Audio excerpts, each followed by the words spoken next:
Ix-xogħol prekarju, terminu li nisimgħu ta' sikwit iżda li forsi mhux dejjem nifhmu x'inhu. Ekonomisti ewlenin jispjegaw li eżempju ta' xogħol prekarju u meta ħaddiem ikun jixtieq jaħdem ġimgħa sħiħa iżda jkun offrut inqas xogħol, jew meta xi ħadd jieħu xogħol part-time jew bħala self-employed għax m'għandux għażla li jaħdem full-time, bil-kundizzjonijiet aħjar li jġib miegħu dan ix-xogħol fiss.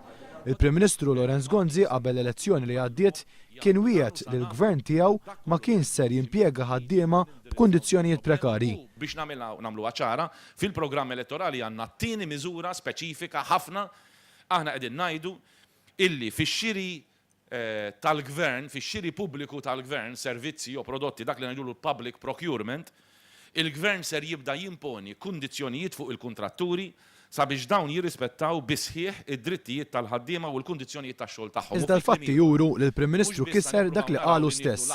F'mistoqsija parlamentari, id-deputat Laburista Leo Brincat talab lill-Ministru Chris Said biex jgħid kemm hemm ħaddiema rreġistrati bħala self-employed minkejja li qegħdin jaħdmu full-time mal-Fondazzjoni għas-Servizzi Soċjali.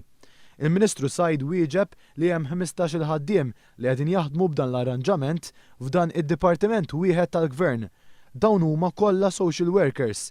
12 minnhom jaħdmu mal-appoġġ f'xogħol li jvarja minn żjarat għand il-pazjenti sa court monitoring filwaqt li 3 oħrajn jagħmlu xogħol ta' taħdidiet fil-komunità mal-Aġenzija Setqa.